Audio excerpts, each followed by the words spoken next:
In this week's update, bullish evidence continues to build, salivating at the opportunities simply everywhere, and gold moving into position.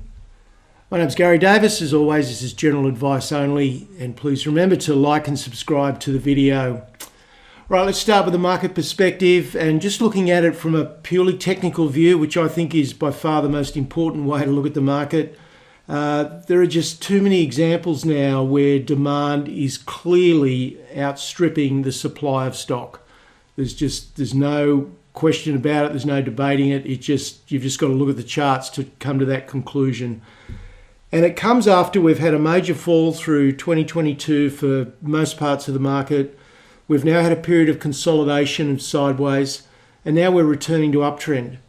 And that really is, it's the classical setup, the classical transition from a bear market back to a cyclical bull market. So that's the big question still for everybody at an index level. Is it a bull market or is it a bear market? For me now, there's just too much evidence. It's a classical bottoming pattern. Yeah, sure, I'm worried about the recession, but I also have been beaten into submission over the years, if you like, that logic counts far less than what money flows are actually doing. It's far from universal. This is not across the board.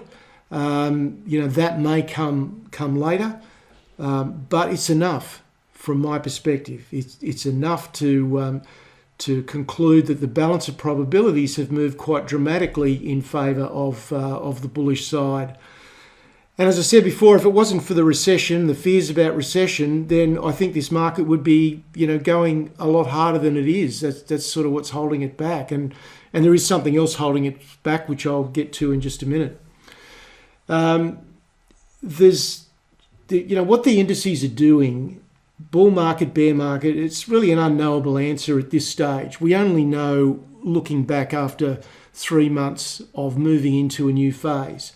But really, who cares? Because hardly anyone is trading the index. So to me, this is simply about understand your plan, understand what you want your portfolio to look like. I just don't subscribe, and I've been saying this for 10 years, I don't subscribe to the manage risk by diversifying your portfolio across all sectors. I think that's just a completely rubbish strategy. Just get targeted and focus on what's working and just do that. So get a sense of what you want your portfolio to look like. I think long-term core positions should be absolutely fine if you've chosen them well, and particularly if they're in megatrend areas of the economy. The risk around trading positions, if you're doing some shorter-term stuff with that, then the risk can be defined. You know what your entry is. You can define your stop loss before you get in there, and you can size your position accordingly.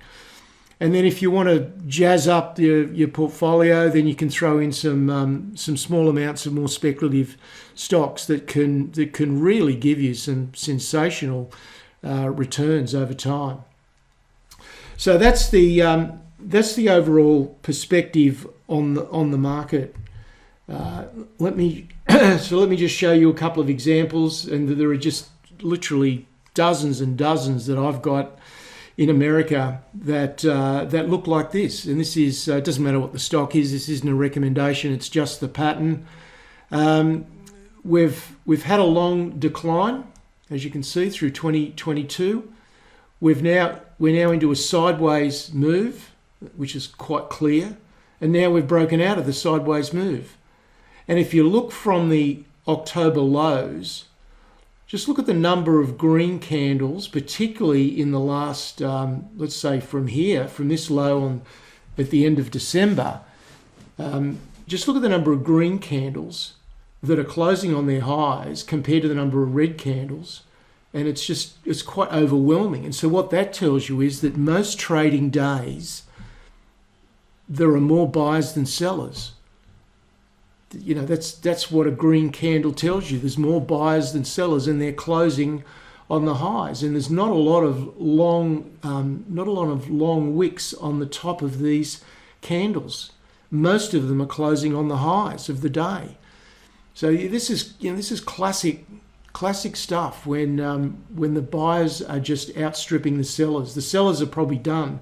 That was all done through 2022. And now the buyers would appear to be back in control, and it's in many, many places. Now, if you don't trade in America, you might be tempted to switch off and think, well, okay, that has nothing to do with me. But I can tell you the American market and what it's doing on a sector-by-sector basis does influence the rest of the world. So many, many examples such as this.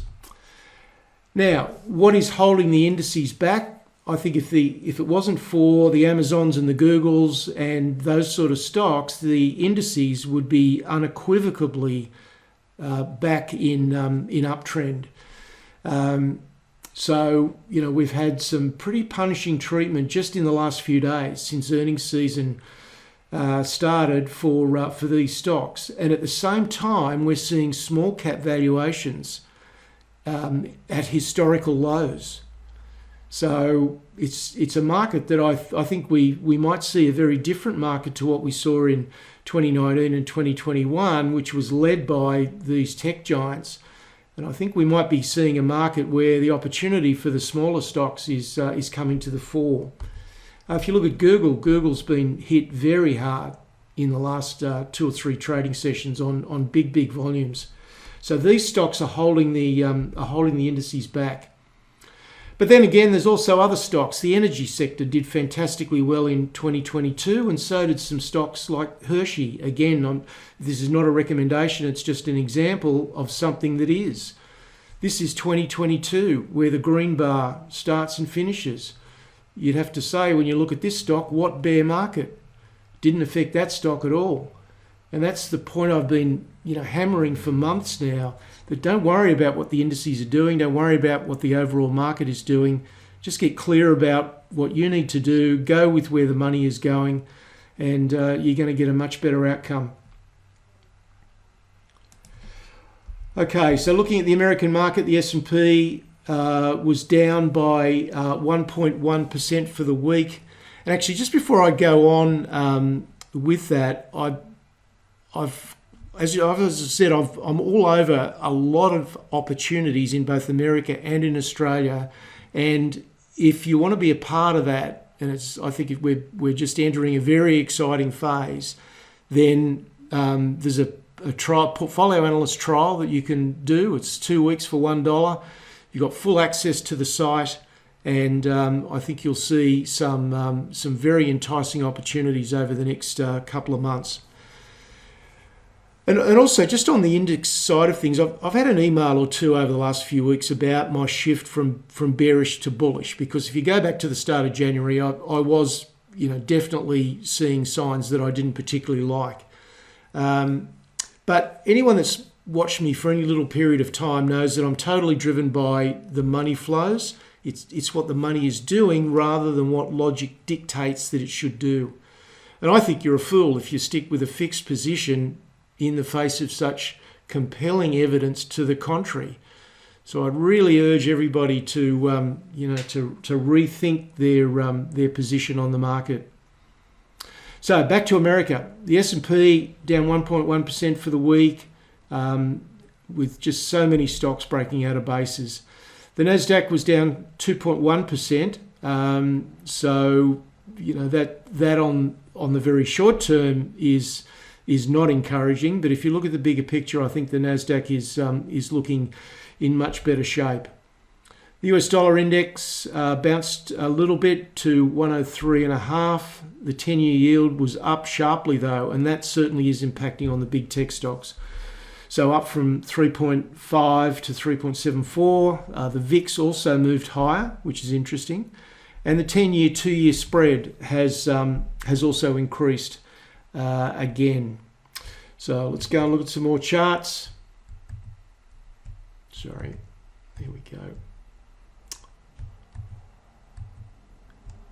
Right, got it finally.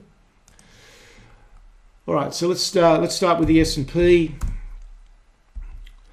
And to my mind, there's no question that the character has changed. I alluded to this last week, but we've certainly had another week. Not so much at the index level because the index was actually down, but more and more stocks breaking out of those bases.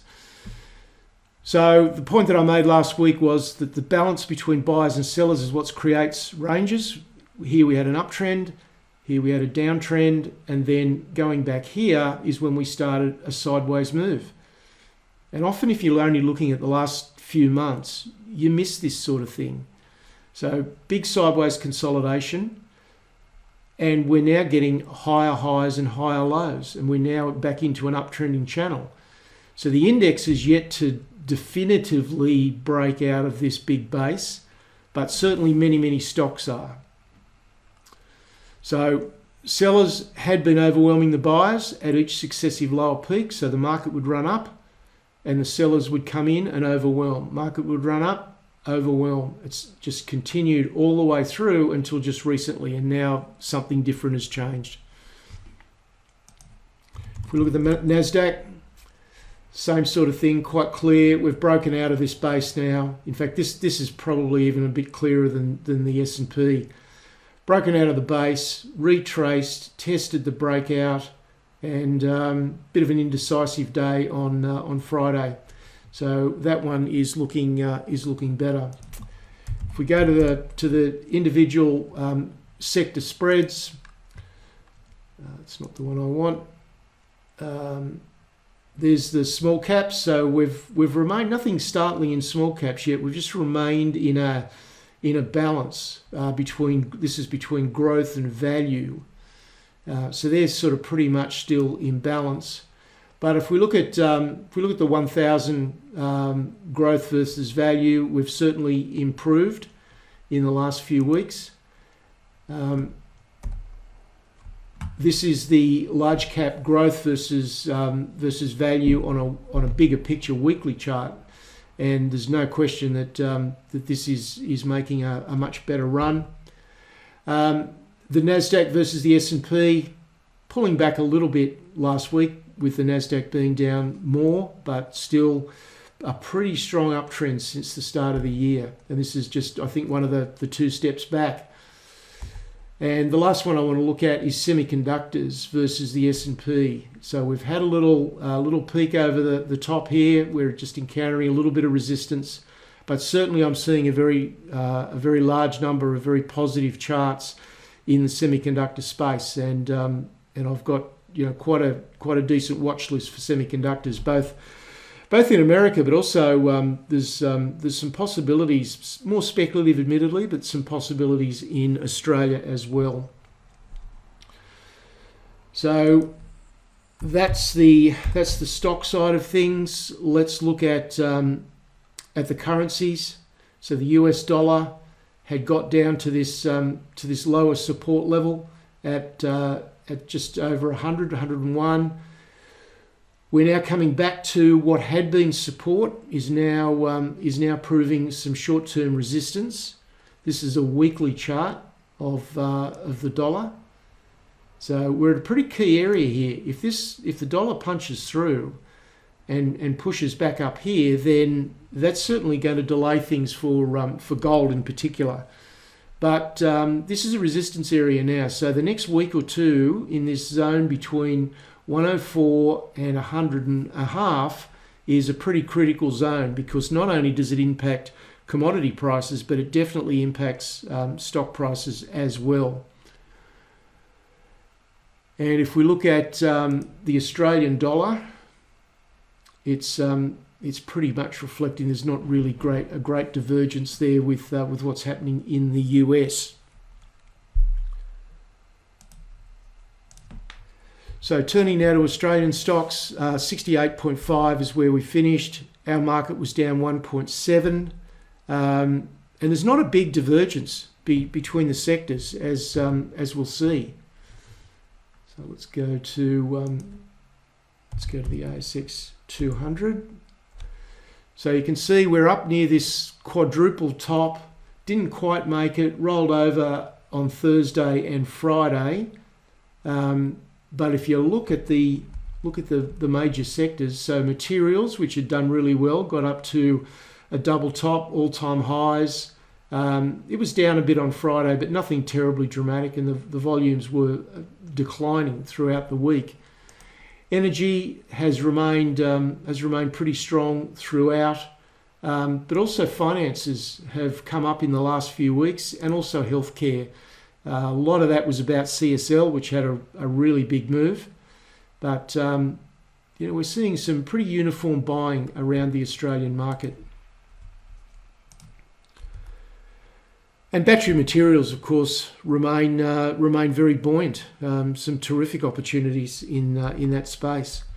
Precious metals, gold was steady at 1867, with our dollar slightly lower, I think, on the week. That translated to 27.25 in Australian dollars. So as we'll see in a minute, this is the correction that I've been looking for, and it may not have finished yet. But if we look at the opportunities within the gold stock sector, I think the Australian market offers probably more than anywhere else around the world. The Australian gold stocks, I think, do offer a terrific opportunity, but you've got to have a plan. You've got to have targets, and you've got to know approximately where you're going to get into those stocks. And I don't see this yet as a market where every gold stock is just going to fire off. I just don't think that's going to happen, if at all, this time, or maybe not for some time. So I would really avoid just taking tips in isolation, because you've got to have a plan of attack around gold stocks. You can't just walk in and buy anything and hope to do well. That sort of approach only works in the hottest of hot markets for gold, and we're certainly not in that. So if we look at gold, this is the weekly gold chart, so effectively no change. So tremendous run up from the low 1600s, got up to the mid 1900s. We've had 1 week down, so one week of indecision, one sharp week down, and then another week of indecision. So this is a pretty pivotal point here. If we look at it on the dailies, just a lot of small range candles, not really much happened last week in the gold space. Turning to commodities, copper was down a little bit. Again, this is really just currency related, so was nickel. Crude oil was bounced very sharply, back up almost to 80. And if you look at battery materials, they're obviously doing very well, and everyone knows who they are, but don't forget some of the lesser lights. Tin, vanadium, manganese, platinum and palladium. These are all sectors that are in good long-term uptrend, that are facing critical supply and demand imbalances that favour the demand side. So don't lose sight of opportunities in those areas either. There's the copper chart, not much change, and neither with nickel. So wrapping it up, it's always hard to pull the trigger. When you've come out of a bear market, everyone's a bit shell-shocked. You really want to see some positive action. You want to feel more comfortable with the market. But it's a long-term truism that the best time to be buying things, the most profitable time to be buying things, is when it feels the hardest. When there's enough evidence there to suggest that the odds are in your favour, but it just feels really uncomfortable.